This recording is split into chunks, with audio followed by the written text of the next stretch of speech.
good morning to you, Mama V. Yeah, good morning. This is the third good morning to me, Roland, that you're saying. I don't know, like you miss me each time I'm not around you. Yeah, I love you too much. So I've carried our little money box, and this is our little money moment, something that we do on the show every morning. We've had a lot of challenges, Roland and myself, and most of you who've been saving alongside us also do have your own challenges. We started with 10 Ghana cedis, and then we made quite some good money. We decided to up it to 20, but it's been very difficult. Putting 20 Ghana cedis every day into the box has been difficult because it's not always that you get that 20 Ghana. So today we've come to Daffin Finance. I'm here with the CEO, Mr. Frank Oduro-Quache, and I would ask all the little questions, all the things that we have challenges with saving, and hopefully we can all get some bits and pieces from this conversation. Stay with us. You're watching the AM show. When I come back, Mr. Frank Quache will join us.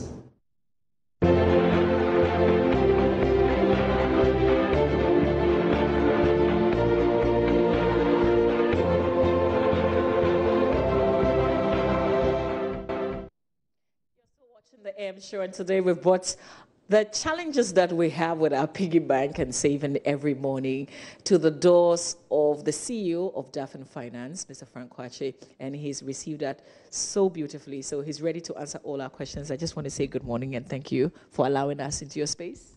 Good morning, and good morning to your cherished viewers and probably maybe some listeners. Sure. Okay. So I've already updated you. I think the last time we were saving 10 Ghana cedis. We decided to up it to 20. But just like many people out there, we haven't been able to be consistent. So what's the thing with not being consistent when you're trying to save? Yeah. I must say that when you're trying to save, it comes with its challenges because as a normal environment or for every normal person, there comes a time that certain things might happen. You might fall sick, or there might be some other challenging or equally present thing that will have to take some little money from your objectives. But you should be able to come back to it. I mean, I tell myself and a couple of people that if you miss, let's say, 1 or 2 from your objective, it doesn't mean that you should just say that you have failed or you have not been able to achieve it. You just have to be able to come back. It's more like being resilient or coming back to it and continuing from there. That is what I advise people. It's tough. Saving or putting money aside is really tough. It's just like exercising. When you exercise, you know that you get a benefit for your body and you feel healthy. But getting up in the morning or getting up in the evening to say, I'm going to go to the gym, doesn't come easily.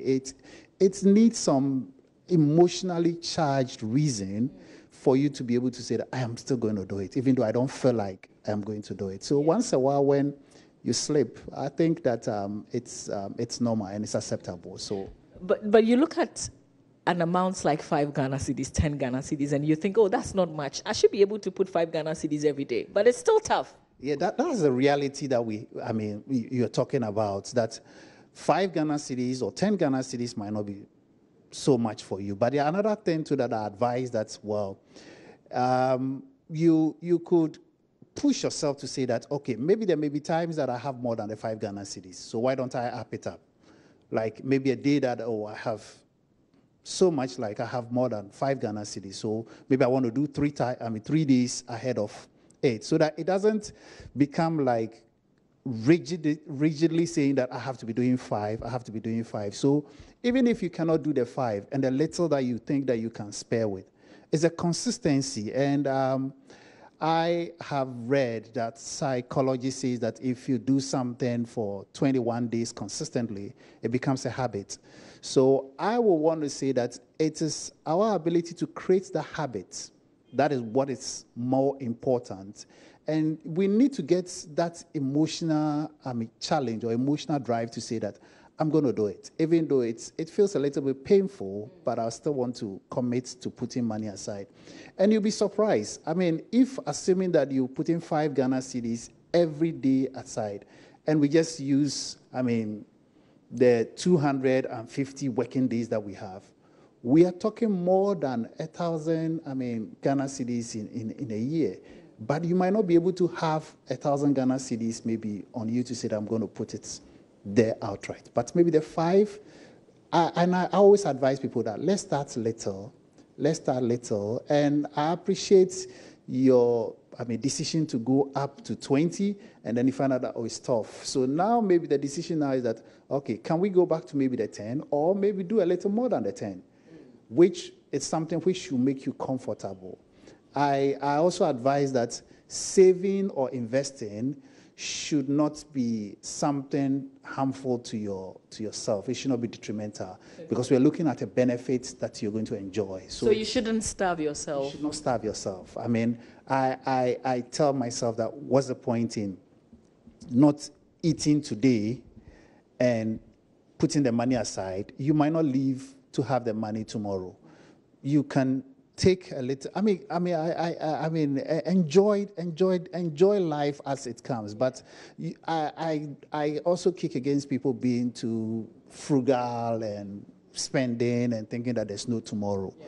But there should be the balance. That's what I encourage people to look at. Right. Yeah. So we've had people, and if you have any questions, I have my WhatsApp SMS number with me, so you can send me a quick WhatsApp message or regular text message. I remember somebody sending us a message and saying that he's always tempted to break the box, and indeed he's done that a couple of times. So he was asking, okay, how do you guys do it? Because I'm always tempted to get inside what I've saved. Well, you can, I always say that that's why there are financial institutions, or there are places that you know that you cannot easily have access to the money.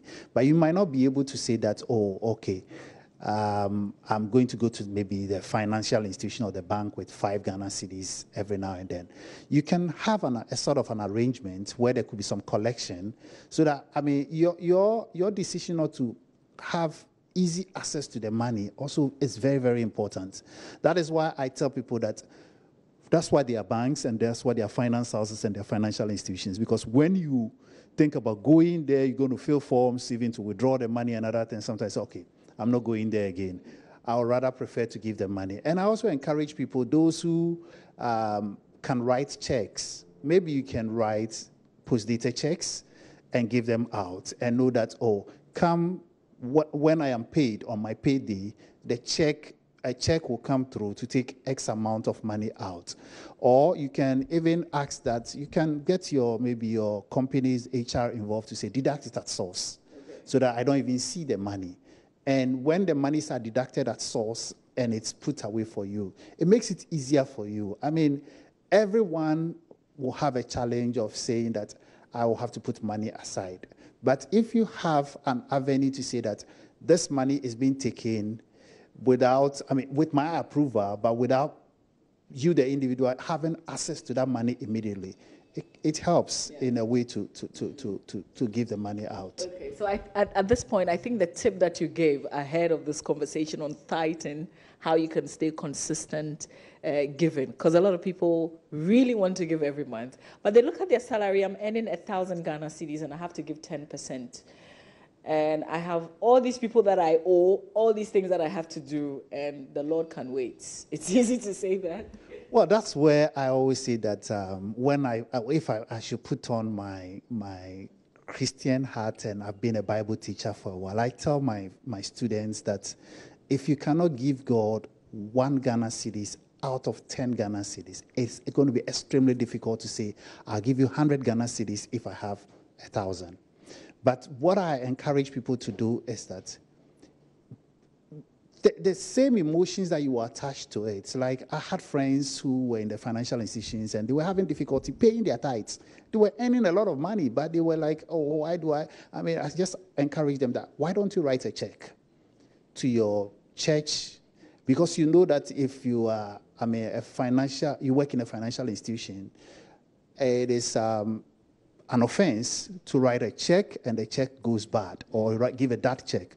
So once you have that thing that I want to give to God, I think that if you give to God, the blessings come, because it's like you can pray all you want, but the blessing that goes with tithing and giving, if you don't give the money out, you don't expect to get that.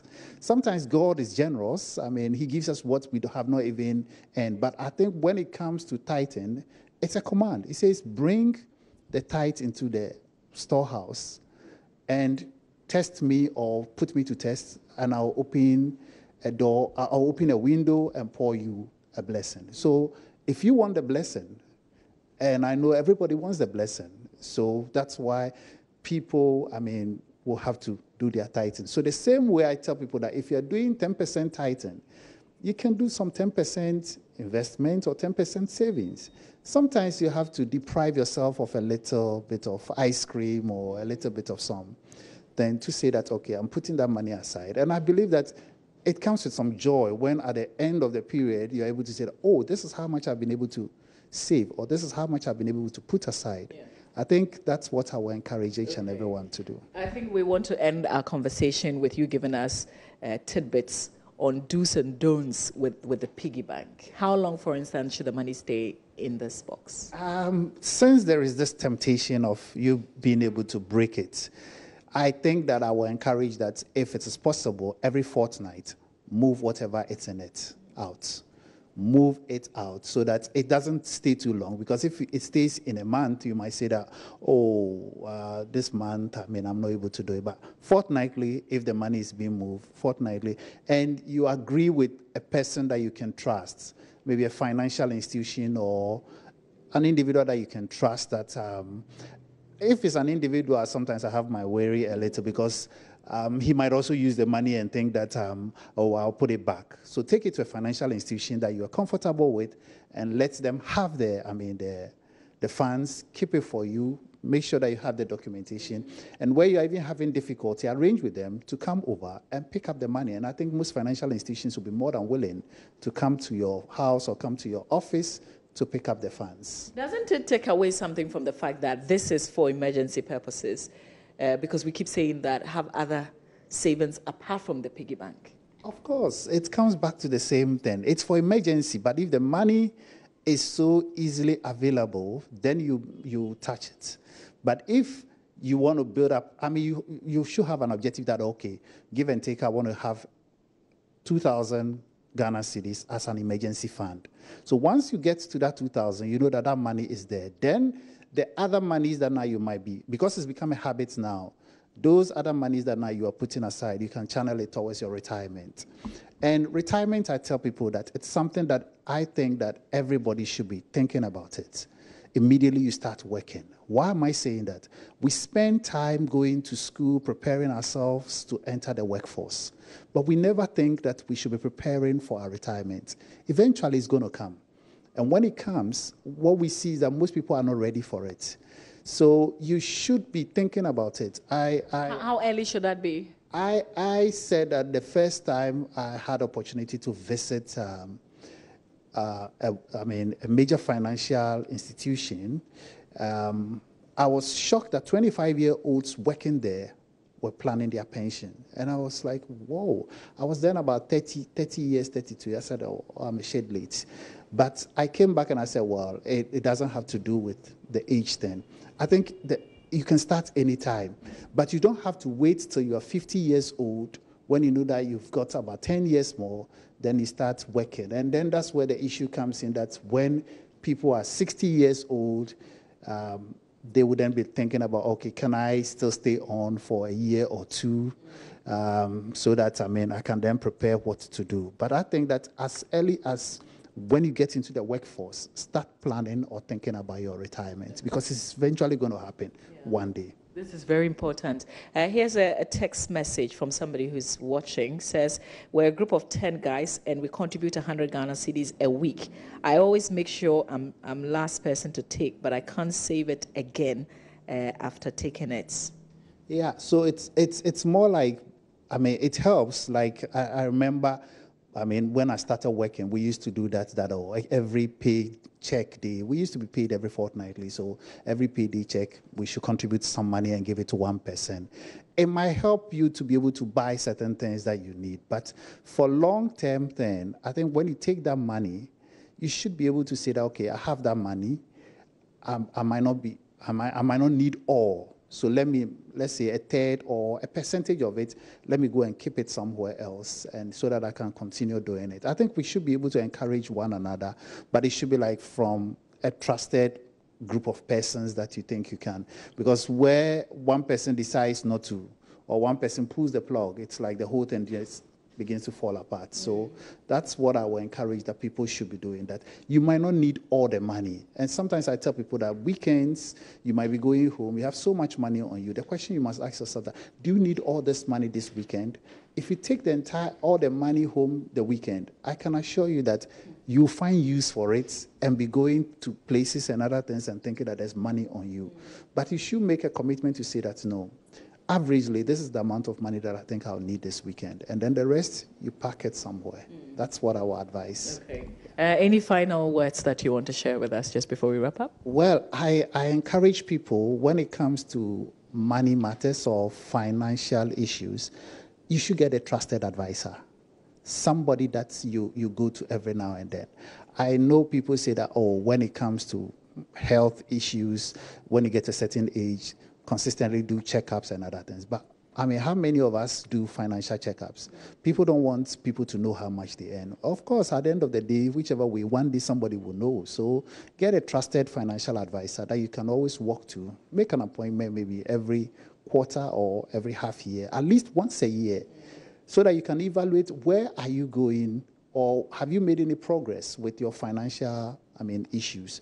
What are you doing right? What are you not doing right? And other things. It comes back to the same thing in a bigger picture. Companies set up budgets annually. Why do they do that? Because they want to check their financial health and see what they can do going forward. But individuals, we think that, it's not needed or it's not important. As much as I agree that some might be saying that I don't have enough to be thinking about all these things, or maybe I cannot afford to have the financial advisor. I think that we have friends churches or in our circle. You went to school with people who have become bankers, some have become, speak to them once in a while, bounce it off. They might not be able to give you what I call the paid for professional advice, but they might be able to give you some one or two tidbits and other things. Okay. And it should be somebody that you trust, that the person will not go out and go and say, hey, you know what, Mama has got 1 million Ghana cedis and I think she's rich. So let's think about how we're going to take some of those monies from her. It's somebody that you should be able to count on and trust. All right. I am super grateful. We'll come to you again with how much we earn, at least Yusuf and I, and then you tell us how much realistically we can save. I think that should be our next conversation, but we're super grateful for your time today. I'm always available to talk to you and happy to talk to you. Sure. Thank you so much. And that's the CEO of Dafen Finance, Mr. Frank Oduro Kwache. We've been in his office to have this conversation, but we've got another interaction. Roland has another interaction, the Concerned LLB graduates. I think that's how we refer to them these days. They've got an exams tomorrow, but because of the Supreme Court ruling, they're trying to get an interlocutory injunction. And Joseph Akable is on standby at the court. Roland Walker, over to you and Joseph. Well, thank you very much, Mamavi Osabuaji. Great conversation there, and tell that man that the first time he was in the studio, I so loved him, and I know that it was great contribution today too. And I wish him well. I'm going to tell him exactly what you said. All right, thank you very much, Mamavi Osabuaji. And